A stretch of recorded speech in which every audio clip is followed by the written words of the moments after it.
Today, you guys are going to see me do something a little different. And I apologize for my ass being in your face. I want to talk about what it's like for those of you that don't know to have a manic episode versus a depressive episode versus whatever it may be that you're going through. I know it's hard to see me. I know I look like an angelic being. Oh, I'm not. I try.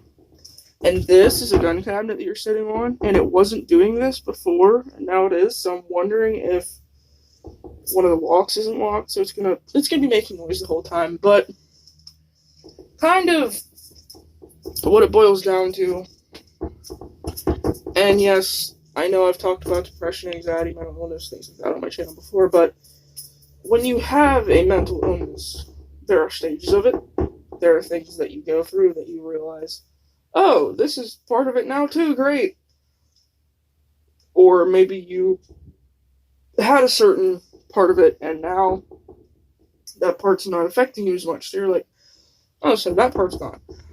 In my case, I've realized that the episodes that I go through, I've been going through them most of my life, that I've realized I had it, that were manic, some were depressive, some were more anxiety-based. And a manic episode is basically like, you feel like a maniac, and you may be doing something like cleaning your house. Sometimes you're going to have manic episodes that are bad. Sometimes you're going to have ones that technically they're not good because it's an issue with your depression or your anxiety, but you're cleaning, you're cooking, you're doing things that technically people see from you that you normally don't do, and they think, oh, they're getting better. I want people that don't have depression, that live with somebody who does, or know somebody that does, just because you see them doing that does not mean they're getting better. It doesn't necessarily mean they're getting any worse, but it does not mean they're getting better. It means that they're having a day where they actually have energy to function. And because that's probably the one day of that week or month or however their cycle goes, that they have that energy, you will see them do this amazing job.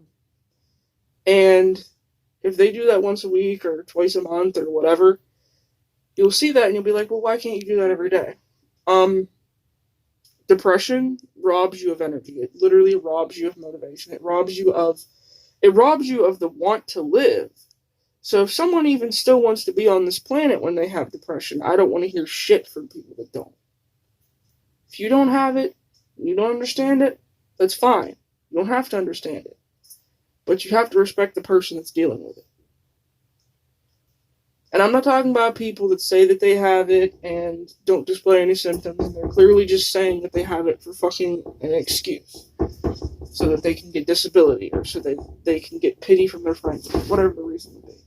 Because there are people out there that are like that. They are sympathy pigs. They just want your sympathy, your pity, and they want that because they think if you pity them, you'll leave them alone. Yes, everyone occasionally needs empathy and someone who understands them so that they feel comfortable enough to talk about it and open up, but I'm getting away from the point of this video. This video is to describe what my manic days are like. I've had ones where I feel like a psychopath because I feel like I'm flipping out on everyone. I feel like I am literally full of this pent-up aggression and energy, and it came from nothing. I didn't have anything go off the day before. I didn't have anything go wrong. There's nothing building up inside me, and I just feel like I'm about to flip out and yell on everyone. And then on top of it, it seems like that day's just testing me. When I look back, nothing that bad really happened. I was just on edge all day because I was going through an episode. And then I have days of manicness where I'm alone in my house, and I have this energy to clean and do things, and I like those days because I get things done. The house looks better. The people that I live with, my parents, my mom and I get along better because she doesn't have to nag me. She doesn't have to sit there and watch me be tired, and I like those days, but sometimes I mistake those for my symptoms getting better. And some of you will hear me talk about depression, but then hear me say that I'm afraid to go on meds for it. I don't like the idea of being medicated for something that is my brain. Because let's say I take meds for years, and then something happens, a law gets passed, and I can't be on those medications anymore. It's going to fuck up my head so bad that I'm going to literally go through a type of withdrawal. Some people are on meds for years, and they try to come off of them, and they end up worse than they were before. It's kind of like people that go on pain meds for something, some injury they get, and then they end up getting addicted to, black tar heroin because, oh, you don't need this anymore, or your doctor said you don't need this anymore, but now you're addicted to it, so you have to do something.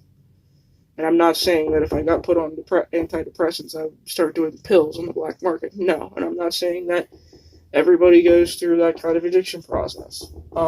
But it's basically, these are just things that I think about sometimes. And manic episodes are basically high energy days when you have depression or anxiety. I know it comes with depression, and I know it comes with other mental illnesses, but I don't necessarily know if it comes with anxiety, so I should stop saying that. And it's very hard to explain it to somebody who has the energy every day, who's normal functioning, who doesn't have their brain telling them, okay, you need to fucking sleep today, or don't be doing that shit today, To someone that just normally wakes up and is active and has energy and is not depressed, manic doesn't sound like it does to someone who has depression and has had a manic episode. To someone who has had a manic episode, sometimes they're your saving grace because it is the only way your house gets cleaned. They're your saving grace because it is the only time that your friends and your family get to see you to make sure, hey, they're still alive and well. And it sucks, but people that don't have that, they don't get it. And while I'm saying that if you don't have depression or anxiety, you have to respect the person that does, because that person doesn't want to be suffering with it. They don't want it to inhibit them the way it does. I didn't wake up at 11 years old and ask to feel the way that I do almost every day. I didn't wake up one day and say, hey God, can you please give me some anxiety and depression to tone me down a little? I really didn't. I don't know if people think that that's what happens, but, and also not everyone deals with mental illness the same. What I don't recommend is don't hide it, don't push it down, don't sit there and pen it up inside of you, because that's not helping you, and eventually you're going to blow up on everyone around you. But if you are one of those people that has depression and anxiety and you want to reach out to somebody, if you reach out to them, I recommend that you ask them first, are you comfortable talking about this with me? Are you okay with me possibly telling you things that I've been through or that I feel right now that may make you uncomfortable and may make you worry?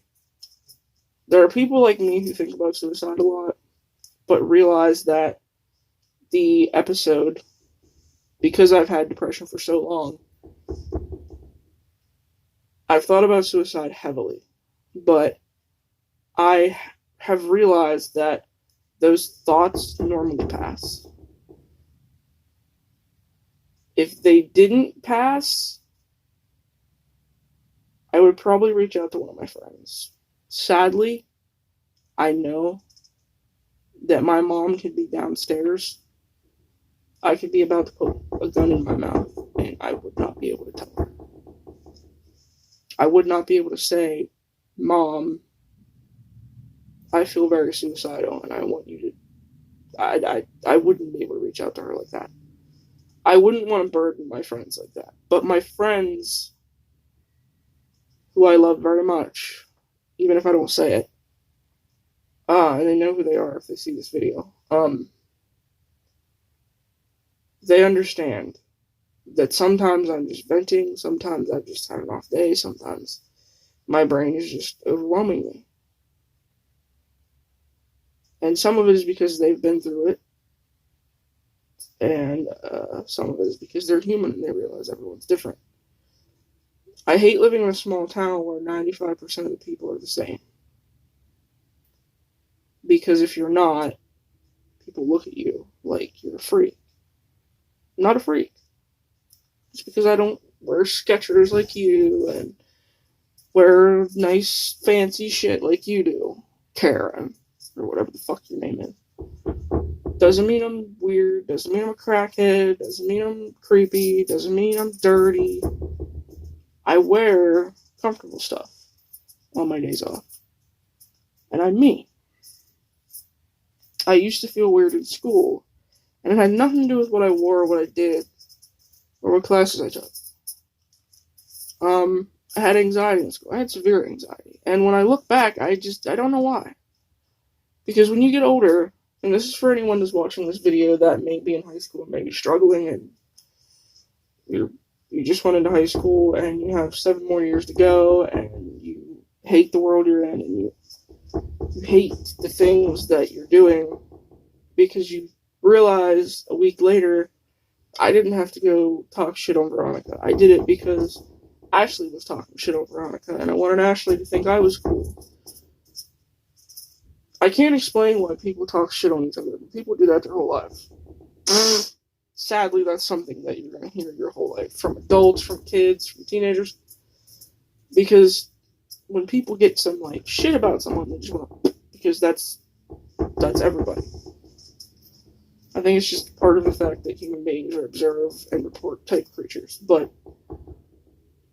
what no one tells you going into high school, and what I wish they told everyone, the first page of your fucking high school handbook should say, everyone has some kind of problem that they are dealing with. Some of them, it is on a weekly basis. Some of them, it is on a monthly basis. Some are on a daily basis. Some are on an hourly basis. Everyone has a problem. Everyone that you walk past in these hallways, including your teachers, including your janitor, including the nurse, including the kids that are in grades lower than you, including the grades higher than you, including every single person you can think of that's in this school right now, walking past you, living and breathing every day, has an issue that they are dealing with. And if you take it upon yourself to call them a name, to throw something at them, to spread a rumor about them, to try and knock them down in any way, shape, or form, you are making it worse for them. And if you would not want someone to do it to you, don't do it to someone else. Because while I do think that it is the parents' job to teach the kids compassion and basic human decency, I realize that a lot of parents work the same hours that their kids are home. And the kids are at school. And the parents see the kids about an hour and a half to maybe 4 or 5 hours a day, if they're lucky. And in that small amount of time, the last thing they want to talk about with each other is, oh, this is what I did at school today. This is what my friends were saying. This is what I did at work today. This is what my friends were doing and saying. And also, it's very hard for kids and adults to relate, even if they're parents, even if they're the children of the parents, because your lives are so different at those ages. So, as a school, I also feel like schools should actually enforce their zero tolerance policies. And this video is getting much longer than I intended it to be. But I'm gonna go. I know my room looks like shit.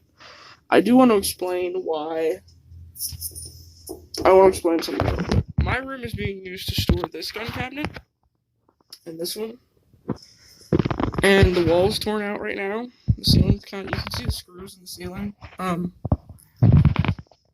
You probably can't because I probably just blinded you, I'm sorry. But yeah, our house is in the middle of being reconstructed. My room is going to be worked on. It started getting worked on, and then it started getting cold. So my parents were like, we need to put this pellet stove thing in. So they're doing that right now. Because you can't be freezing. But thank you guys for watching. I'm going to try and go get something to eat now. finish hanging my clothes up, cleaning my room a little bit. These